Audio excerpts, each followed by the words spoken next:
Candace Owens thought it would be business as usual until Jasmine Crockett calmly dismantled her point by point, leaving viewers speechless without ever raising her voice. The air in the studio felt charged, but not in a way anyone could quite name. Producers were adjusting lights. A stage manager gave last-minute hand signals. Camera 3 swept left and focused in. The host was smiling a little too wide, like he sensed something brewing, but didn't dare say it aloud. The panel was already seated. 4 chairs, 1 host, 2 commentators, and 1 congresswoman.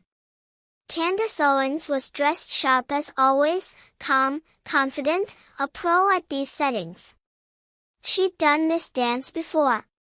She knew how to work a moment, take a jab, spin it into a punchline, walk out viral. She wasn't nervous. Why would she be? Across from her sat Congresswoman Jasmine Crockett, poised, steady, barely blinking. She wore no visible tension. But behind that calm was someone who had come prepared, not for a debate, but for something far less rehearsed. Truth. The show was Voices Tonight, live from a studio in Tempe, Arizona.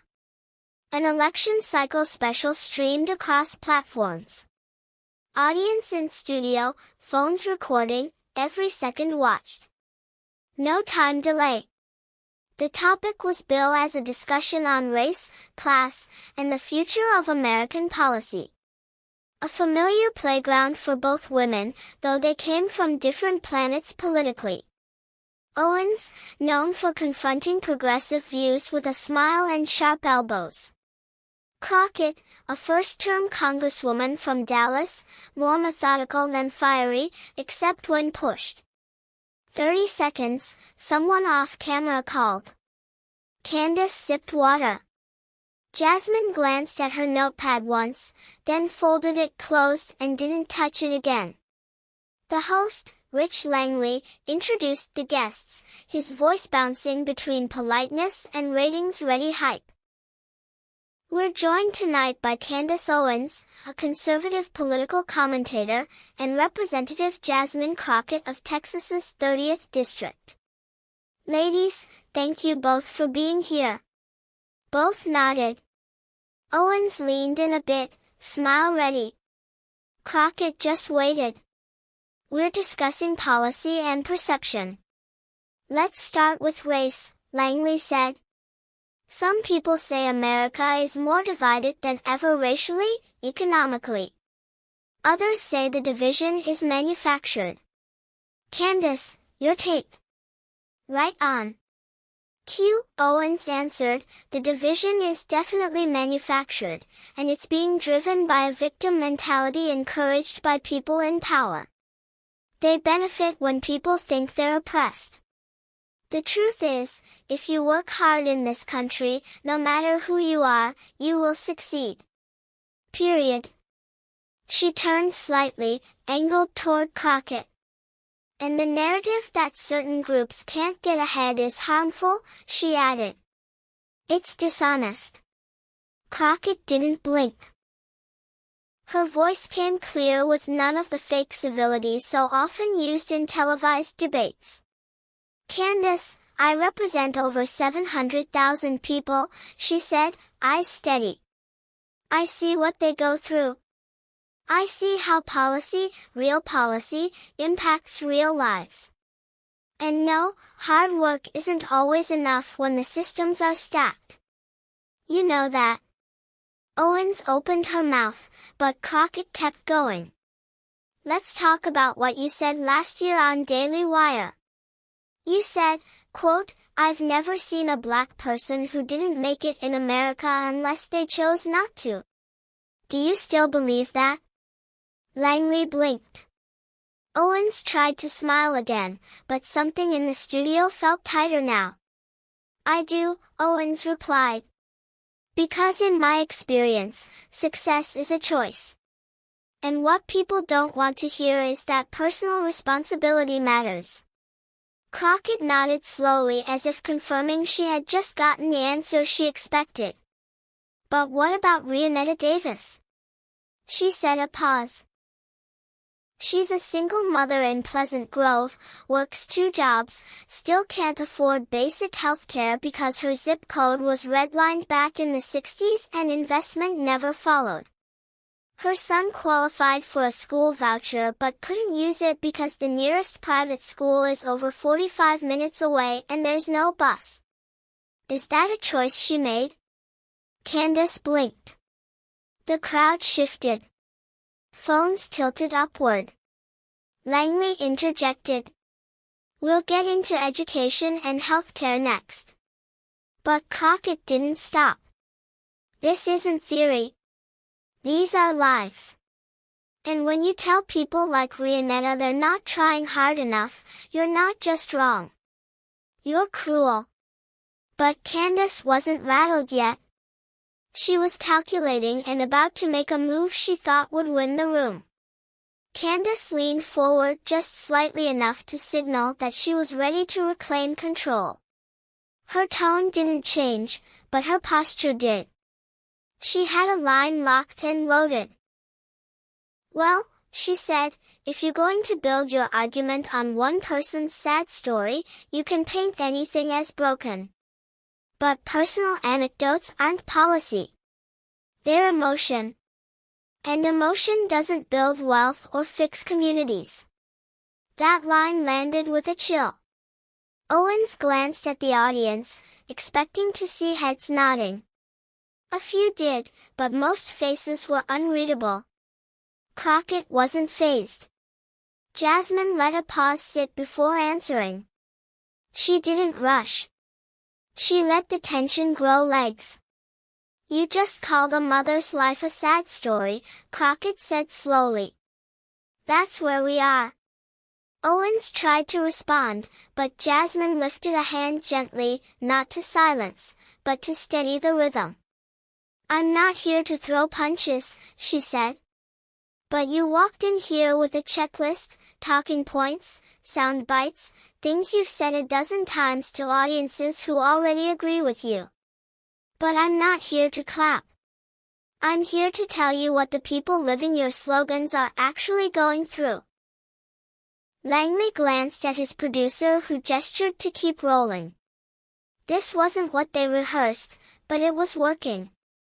I don't need to quote studies, Crockett continued. I can tell you what happened when rent in South Dallas went up 40% in 3 years while wages flatlined. Or what it's like watching grandmothers line up outside a city office at 5 in the morning just to get help with a light bill. You think that's about emotion? That's math. That's what it costs to survive when policy forgets your zip code. The studio was still. Candace narrowed her eyes slightly, tapping her finger against the armrest of her chair. Then she struck back. I grew up with nothing, she said. Section 8, Housing, Government Cheese. My grandfather was a janitor, but he taught us not to complain. He told us the world doesn't owe us understanding. It owes us nothing. So, we worked. We didn't wait for handouts. Crockett nodded, this time with real respect. I respect your story, she said. But it's yours, and you've turned it into a measuring stick you hold against everyone else. What if someone else's story doesn't line up with yours? Do they just not count? Candace tilted her head, trying to stay composed.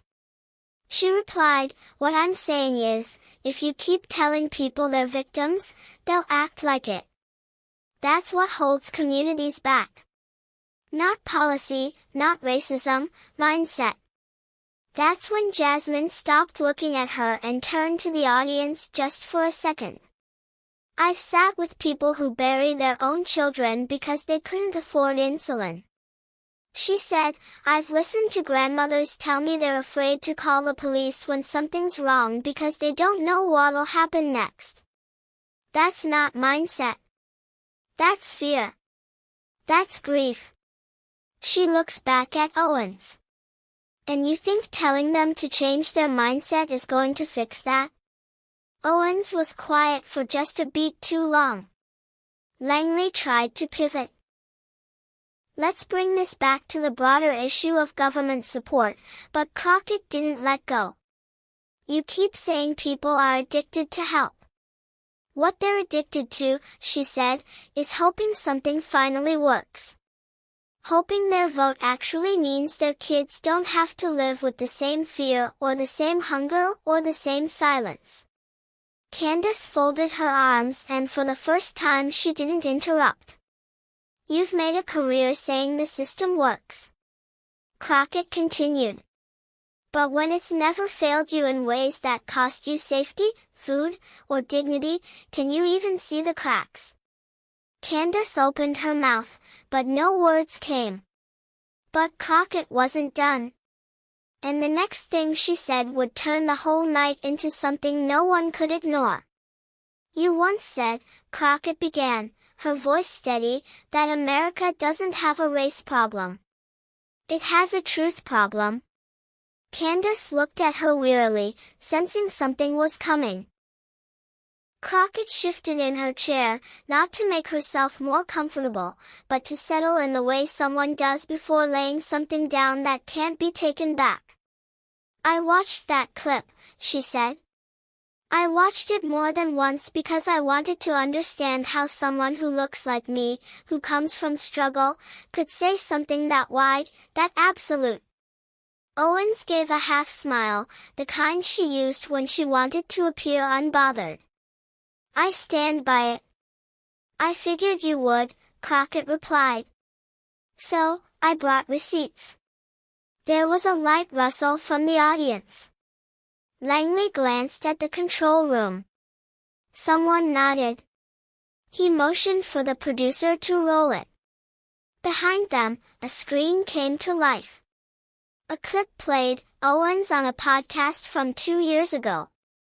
Black Americans, she said in the video, are the most emotionally manipulated group in the country. They've been trained to see racism in everything. It's a lie that keeps them trapped. The clip ended.